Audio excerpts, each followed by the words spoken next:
Ciao l'ami. En quittant Revelstock, on a l'impression de laisser l'hiver derrière nous. Et comme on se dirige vers la vallée d'Okanagan qui a un climat plus tempéré, ça nous va bien. L'hiver a été rude pour l'ami et il mérite quelques attentions qui ont été difficiles à gérer par grand froid. On te partage dans cette vidéo la traversée de cette belle vallée qui valait bien le détour. Allez, assez de blabla, c'est parti! Make life one long weekend, no need to pretend. The horizon's calling, it's time to transcend. À la recherche d'endroits tranquilles et isolés, on trouve ce spot à côté d'un cimetière. Loin du train, on se dit que ça peut pas être plus tranquille. Mais pas de chance, c'était sans compter sur quelques chiens errants qui ont aboyé une bonne partie de la nuit non loin du camion.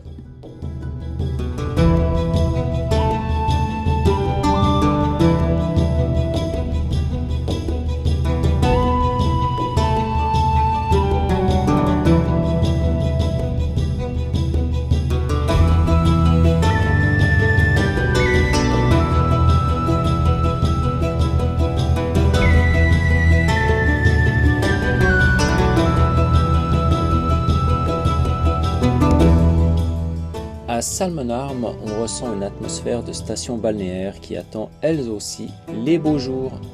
Les plaisanciers seront certainement nombreux si l'on en croit le nombre de pontons. Ce lac a des variations de niveau entre avril et juin de 3,50 m à 3,90 m.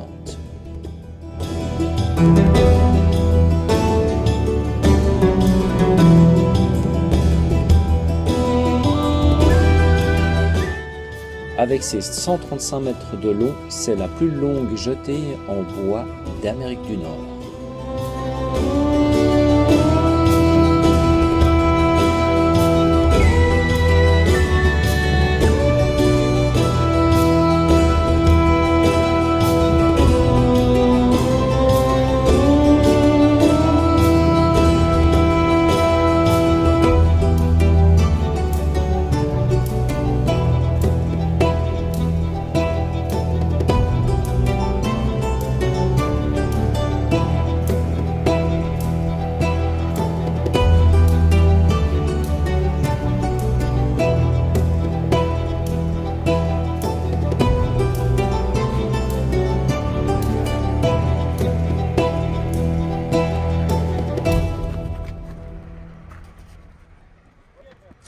Et comme d'habitude, je me fais un plaisir d'aller dans la boue dès que le camion est propre.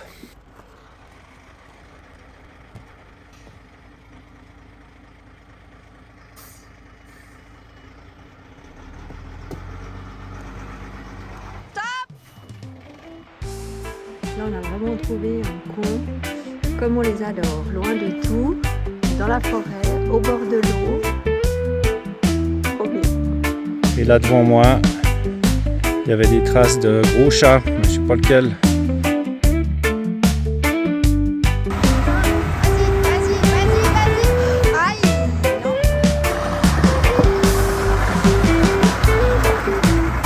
Vas-y l'ami, vas-y, t'arrêtes pas, vas-y. Allez, on l'aimant.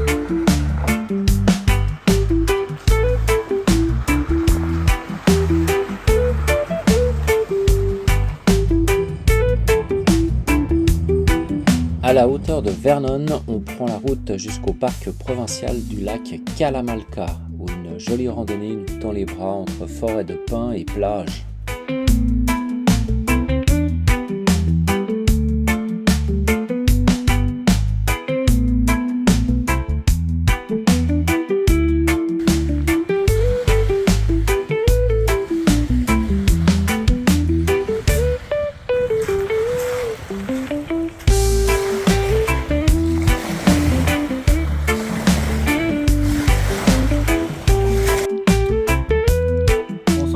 Arrivé, hein. Le vélo est dehors, c'est parti. C'est parti, tout à l'heure amour. Alors pour une première, moi je reste au camion et Alex va tout seul faire sa balade. Voilà, ça c'est le spot du soir, après avoir fait un peu de vélo. Et on a de la compagnie.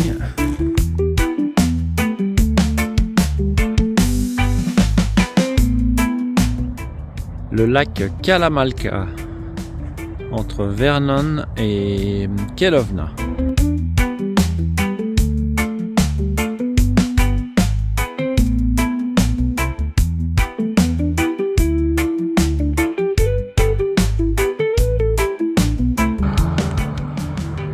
Voilà le départ de la Okanagan Rail Trail. Ce matin, c'est vélo, 35 km le long du lac.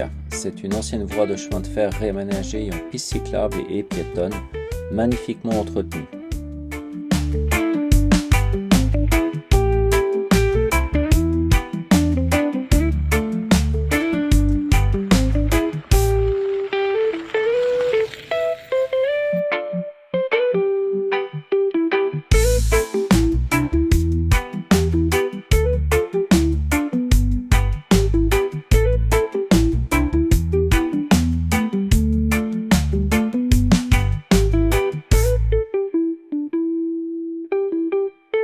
Les rivages abritent par moments des maisons que nous ne voulons pas qualifier de secondaires, ou tout du moins n'osons imaginer les résidences principales de leurs propriétaires.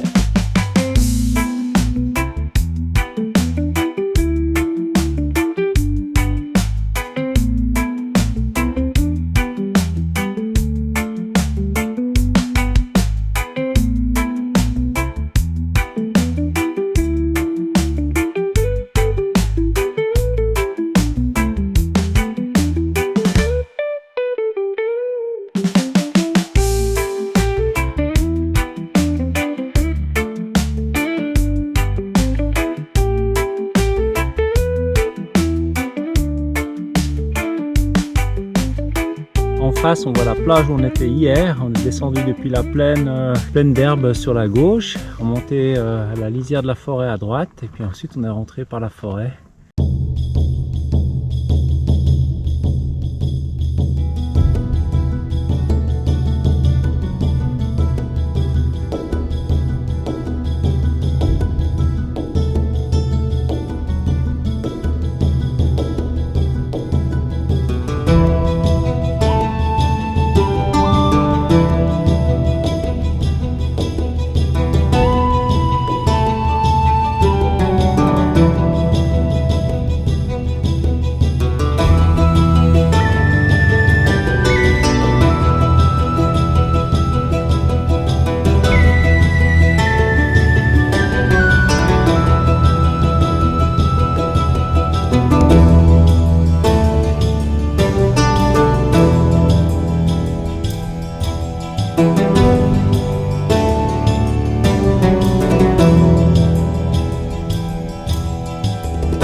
La ville de Kelowna.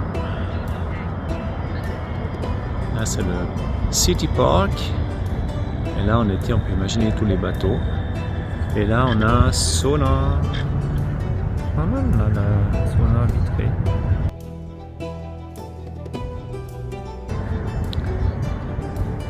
Et le port.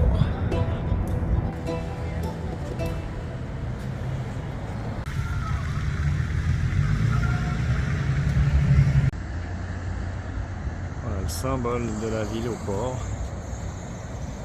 avec son petit café terrasse, ça peut être bien sympa. L'équivalent du Loch Ness.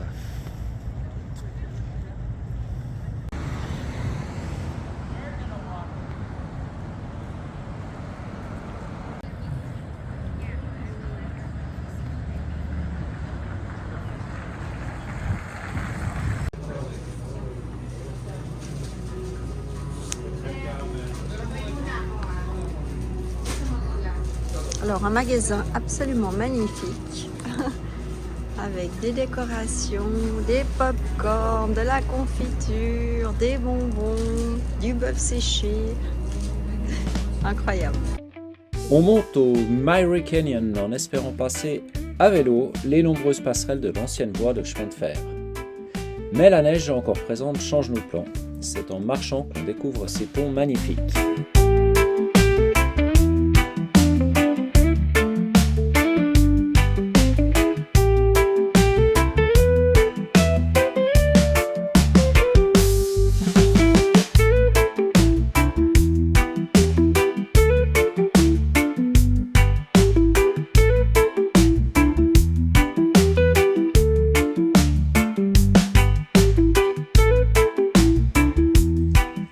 Donc à l'époque de la construction du chemin de fer ici, il était prévu d'avoir un tunnel, mais la roche était trop friable, donc ils ont abandonné l'idée du tunnel, mais pas l'avancement du chemin de fer. Donc là on est sur une des passerelles qui a été refaite suite à l'incendie de 2003. C'est des passerelles sur lesquelles le chemin de fer passait jusqu'en 1987. Le chemin de fer de Kettle Valley a été construit par nécessité pour répondre à la demande minière croissante dans la région intérieure sud de la Colombie-Britannique. C'est une ancienne voie ferrée reconvertie, construite entre 1910 et 1916. Entourée de paysages de montagnes époustouflants, la pente du sentier ferroviaire ne dépasse jamais 2,2%. Ce qui en fait un itinéraire cyclable agréable. Et donc en 2003, il y a eu un incendie, tout a brûlé et une association s'est créée à la tête un monsieur, je ne me rappelle plus le nom, qui a rameuté du monde et puis ils ont reconstruit à l'identique toutes ces passerelles. Et maintenant, c'est vrai qu'on sent cette odeur de traverse de chemin de fer.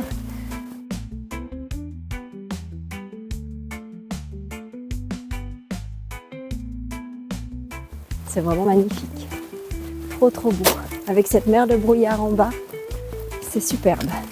Et donc tout ça, ça se fait normalement à vélo, 24 km, que nous on fera qu'une partie, la partie où il y a le plus de passerelles les unes derrière les autres.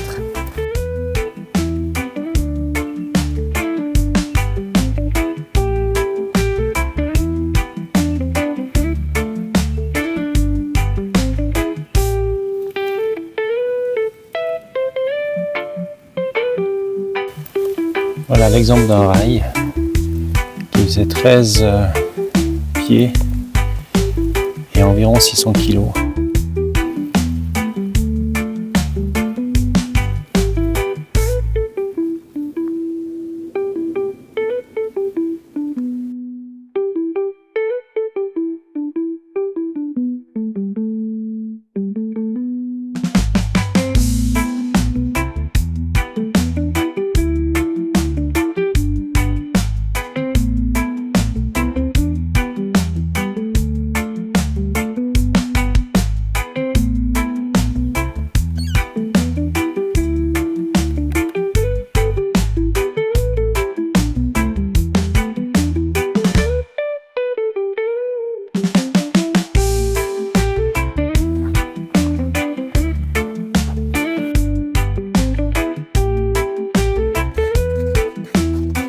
Bon, comme on a bien marché aujourd'hui, et en plus on est au-dessus du brouillard, on va dormir ici et redescendre demain pour la suite.